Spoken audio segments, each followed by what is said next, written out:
My son were not real family, so I uninvited him for my wedding. And now my parents are refusing to come. I'm a 32-year-old man, and I'm getting married to my longtime girlfriend soon. What should be one of the happiest moments of my life has turned into a heartbreaking ordeal because of a deepening rift in my family. To give you some background on my parents' biological son. And when I was 12 they adopted 2 boys who were biological siblings, Jack who was 8 and Liam who was 5. From the very beginning, it was clear that things were going to be tough. Jack came with severe behavioral issues due to some intense trauma. I'll spare the details, but it was significant. I tried my hardest to be understanding, but living with him was nothing short of exhausting. His outbursts were constant, and I often felt like I was walking on eggshells, terrified of setting him off. As we grew older, I continued to try to be there for Jack despite everything. A few years ago Jack fell into a devastating drug addiction. I stood by him through his darkest moments, supporting him through rehab, and doing everything I could to help him get back on his feet. It was draining and heartbreaking, but I did it because I loved him and believed that despite our challenges, we were still brothers. Liam, on the other hand, was always easier to get along with, and I formed a closer bond with him, but even so I always felt like an outsider. Jack and Liam's bond as biological siblings was undeniable, and I never quite felt like I was truly a part of it. It was like I was always on the edge looking in, trying to be included but never fully accepted. The situation came to a head recently. At a Sunday dinner at my parents' house, my son was working on his summer homework, which involved creating a family tree. Innocently asked Jack if you wanted to be included, and Jack just flat out said no. He didn't want to be part of it because, in his exact words, "We're not real brothers." He said it so casually, like it was the most obvious thing in the world, with no regard for how much it would cut me to the core. I was utterly stopped, but what shattered me even more was that Liam, who I've always felt closer to, just sat there in silence. He didn't say a word. He didn't defend me or even acknowledge how hurtful Jack's words were. He just let it happen. I've tried so hard to be supportive of both of them, especially Jack, despite the endless challenges. So for Jack to say that and for Liam to do nothing felt like a gut punch. It was as if they were both telling me in no uncertain terms that I was never truly part of their family. In my pain and frustration, I decided to uninvite both Jack and Liam for my wedding. My fiancé has been nothing but supportive of my decision, but my parents are furious. They've made it clear that if Jack and Liam aren't invited, they won't attend either. It feels like history is repeating itself, with my parents once again prioritizing Jack over me. No matter how much it hurts me, I'm absolutely heartbroken that my parents would choose to miss my wedding rather than support me in this. I know Jack has been through a lot, but I've done everything I can to be there for him and for Liam, despite all the heartache. And now I feel like I'm the one being punished for finally standing up for myself, setting some boundaries. Either for uninviting my brothers after they said they don't see me as family, even if it means my parents won't come to my wedding. Comments Snowy Bird 60 NTA. Liam and Jack have been in your family for 20 years. If you all aren't family by now, what the fuck are you? I have a major issue with your parents. They're definitely the assholes in all of this. The minute Jack said that to your son, they should have spoken up and defended you. The fact that they let him get away with it and now are saying they won't attend your wedding is bullshit. I would tell them not to bother coming to your wedding and that you hope they'll be happy with their 2 sons. Then I would take my son and go full NC with them. Honestly, I've considered going NC with them in the past, but I've never had the guts to genuinely do. I think my life would have been better off if I did it long ago. Reinecke Folks 1991. It's kind of a guilt complex thing for adoptive parents. You hear so many horrible stories about biological kids being prioritized over adopted kids, and that results in an overcompensation. Like you have your biological parents. You should be grateful he had it so much worse, so we got to make it up to him, even though they didn't cause this so much. The key is to treat your kids equal. If one does accomplish something, he gets a compliment. If he misbehaves, he gets consequences. Despite all the favoring, he still got drug addicted, so their game plan failed. I don't blame them or him for his drug addiction. Jack and Liam had truly horrible things happen to them, both as children, stuff I won't get into here. But you can understand, it was the type of stuff that leaves lifelong scars on, even with the buttload of therapy they've gone through. One time Jack spoke to me about how when he's high on drugs, it's the only time in his entire life where he doesn't constantly remember, the only time he ever feels at peace. Obviously, I shouldn't be the one who is constantly picking up the pieces of him, but I can 100% understand why he got into drugs. He's still an asshole though. Hi, I'm fine. Also, Op didn't say anything about Liam being part of the family either, and maybe Liam doesn't even know where he stands without. I think this is worth out having a one-on-one convo with Liam. I've always been closer to Liam than Jack. To be clear, I always consider them both my brothers. I consider Jack a pain in the ass, but still didn't think anything less than brother of him. Otherwise, I wouldn't have kept supporting him. Loop on why his son was asking the brothers about the family tree hoop. Because he's 5 and just wanted to show off what he was doing. I have never said anything to plan an idea that they aren't my brothers. He doesn't even know they're adopted. Not because it's something we hide, just hasn't ever been something we really discuss as a family. Add uncle/aunties to the family tree was an optional extension. And he said it in a way of common help me and if you want to you don't deserve to be in the tree. You're honestly clasping at straws here. I have no issue with someone labeling me top, but don't just make up context to decide. Update August 1st 18th, 2024. I'm honestly still reeling from everything that's gone down since my last post. First off, thank you to everyone who took the time to comment. I've read through all your advice and it's been a lifeline. But buckle up, because things have taken a wild turn.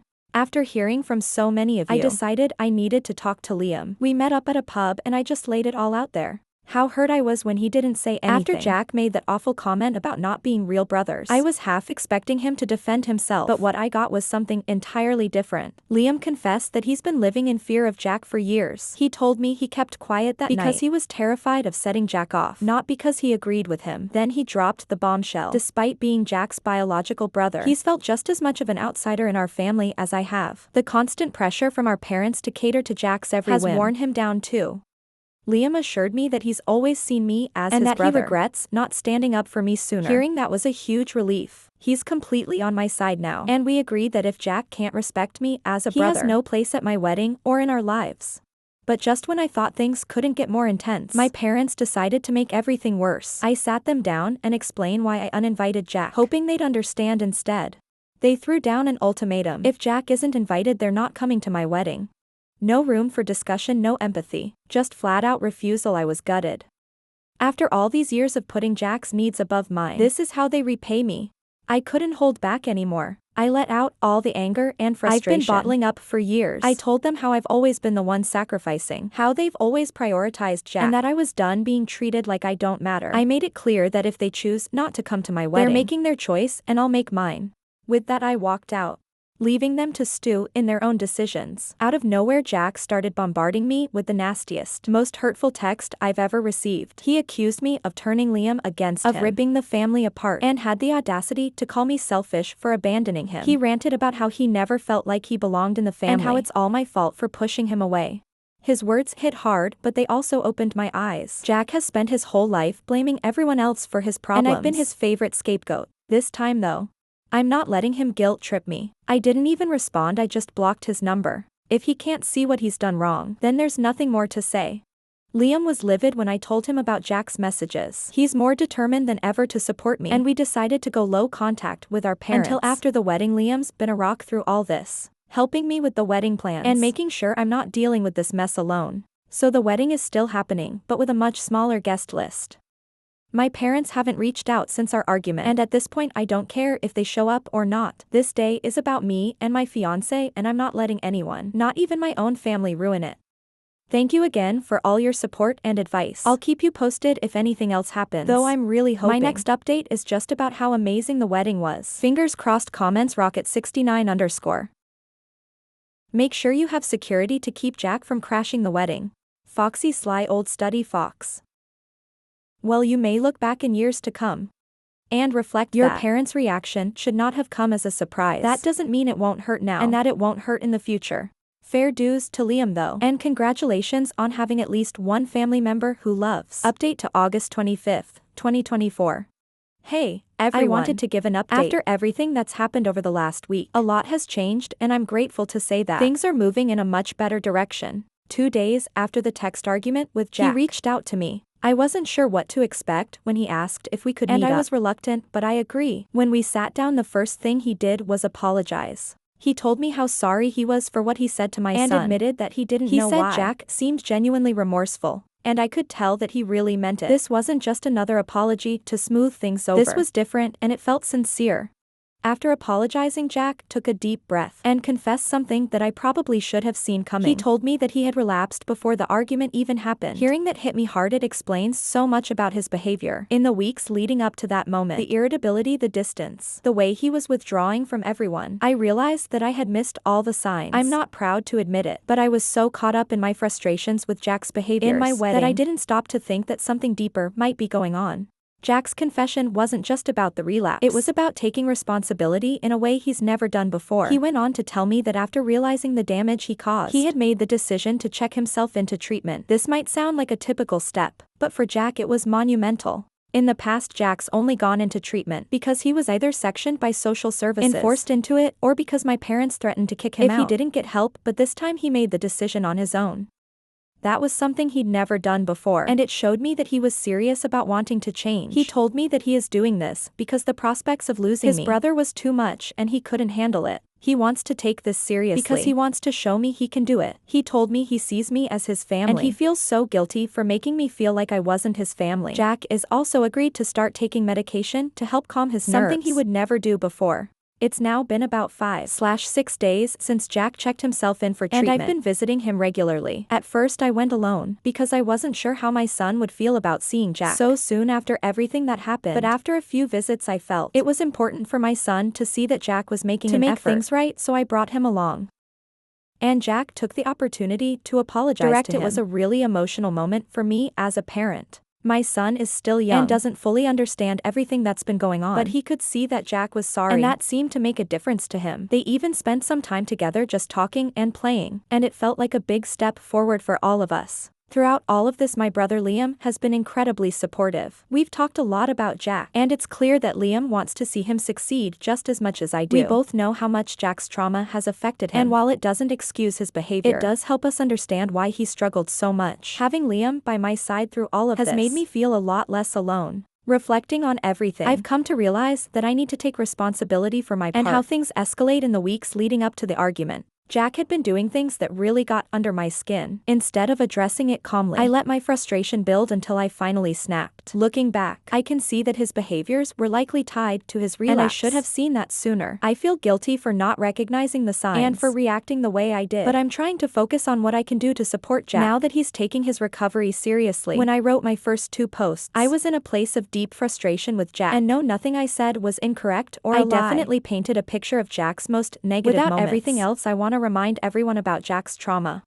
Jack was a victim of severe abuse by his biological family, including extensive CSA. Liam also, but Jack's was a lot more intense. Jack jokes now that he was their biological father's favorite in all the wrong ways. Jack got into drugs at a pretty young age, but has been clean, or so I thought for a while. I mentioned this before, but Jack has told me in the past that even almost 20 years after he was adopted by our parents, there is not a day where he doesn't think of nightmares about his abuse. He says the only moments of peace he gets is when he's high. Jack's trauma runs deep, and it's something that continues to affect him every day. I'm not making excuses for his actions, but I do think it's important to remember that he's dealing with a lot of pain. Despite everything, I still believe in Jack. I believe that he has the strength to overcome his past, and with Liam and me by his side, I'm hopeful that he can get through this. I also want to take a moment to thank everyone who offered advice and support. On my last post, your words helped me see things from a different perspective and gave me the push I needed to approach the situation with more compassion. There's still a long road ahead, but I'm optimistic that we're on the right path now. For now, things are looking up. Jack is taking his treatment seriously, and our family is slowly healing. We're taking things one day at a time, and I'm committed to supporting Jack as long as he's committed to helping himself. Thank you all again for your support. Your advice has been invaluable during this difficult time. Now on to the next story 2. Caught my wife cheating and show the video to our kids. I also send it to her sick mom and her boss. Hello everyone. I'll try to keep this post short. My wife 32F cheated on me 35F. She and I have been married since she was 22. When I thought our marriage was perfect. We have 2 children, both boys. 7 and 6 years old. I had my suspicions because she started coming to our house 40 minutes late after work. This lasted for 3 weeks until I decided to find out what was going on. I hired a private investigator who got photos and videos of her with her lover, co-worker, so I decided to take revenge. I sent those videos to her mother who has a terminal illness. I don't want her to die thinking that her daughter is an angel. Send those videos to her friends, to my family, to her boss. Since at her work, they have a strict rule of no relations between workers and the lover's wife. My kids were at my parents' house before that happened, and she was working. I asked my boss for a few days off. That's why I was able to do all this during work hours. Then I showed the video to my kids of her mom with her lover, and I told them that because we were going to get divorced. Of course they didn't take it well. They cried, hugged me, etc. I will take them to a psychologist after I divorce my wife. We live in a false state, so the fact that I have proof of her infidelity will help me in the divorce. I will admit it, I was not the perfect husband, but I never ever did anything wrong for her to cheat on me. Why did she do it? I don't know. And at the moment I don't care. After all this, my older brother approached me and I spoke privately. He told me that I was an asshole to my children. He understands my desire for revenge, but that I traumatized them by showing him those videos and talking to them like that about their mother. I told him that it was my wife's fault, not mine, but he told me he understands me, but he thinks that I should have waited a little before telling them. We argued for about 30 minutes. My brother told me again that I was an asshole. He is my brother and he loves me, but he thinks I was cruel to the children. That happened 3 days ago, and I haven't been able to stop thinking about it. So Ida, if you're wondering, my wife has tried to contact me and talk to me, but they don't want to see her, and neither do I. From what I know, she is staying at her sister's house. Edit, I forgot to say that. The reason I told my children and show them the video is because I didn't want their mother to try to blame me for the divorce. In my head, I had to show them the proof that I wasn't the bad guy. And that is why I showed them the video. Comment GBHN_. You showed a 6 and 7-year-old a video of their mother with another man. You're a creepy weirdo. Anuta update August 15th, 2024. Several people ask me for an update on private, so I will give it. I will try to keep it short. Also, many of you think that my story is false because it is not original. Truth be told, that made me laugh. What you expect me to say that a unicorn came down from the sun? Believe me or not, it's your problem. I won't get on my knees so that you believe me. Basically, my wife cheated on me. I got proof and I showed the proof to my kids so that they knew I was not the bad guy in our divorce. At least on my mind, that's the short version. A few days after posting, my wife asked me to meet her in public. I knew that sooner or later I had to talk to her. So I went there, a park.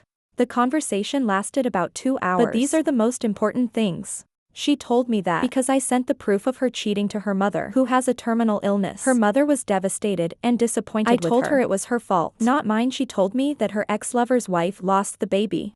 I forgot to say that his wife was pregnant because of the proof I sent to her of her husband cheating with my wife. I told her that it was his fault, not mine. She told me what many of you said, that she could press charges against me for sharing those videos with others, the videos of her cheating, that I could lose custody of my children. Yes, biologically, they are mine. I did something that I am not proud of. I emotionally manipulated her. I cried because although it may not seem like it, all of this really left me emotionally shaken. I cried. I told her it was her fault and that I felt cornered. She cried. We cried for about 20 minutes until we were able to calm down. We talked and came to an agreement. She will keep the house and I will move out. She will have custody of the children, but I have the right to visit them as much as I want. Whenever I want. She didn't lose her job because apparently her dad is friends with her boss. I know that legally this is wrong, but all things considered, this ended well for me. I want shake things more. I don't know if her ex-lover keep the job or no. Honestly, I don't care. Now I am currently helping my wife rebuild her relationship with our children. Little by little they promised that they would try for me, and I decided to take them to a psychologist so that the divorce will be less heavy on them. So, yeah, that is the original update enough for you all. Comments Moto Kenji 25. I'm guessing her attorney advised her that what he did was illegal, so in lieu of not reporting it to authorities and not having it come up in court, he just gave in. When I was a child, my father taught my brothers and me that if someone treats us badly, we should treat them much worse so that they would regret the day they met us. That's what I did. Maybe I went too far with my children, but for the rest I feel like I did nothing wrong. Obviously, I'm happy that in the end things will go well for me in the divorce. Upon why he was showing the video to his children. In my eyes, I didn't do it to hurt my wife. I did it so that they can see with their own eyes that she was the bad one and responsible for our divorce, not me.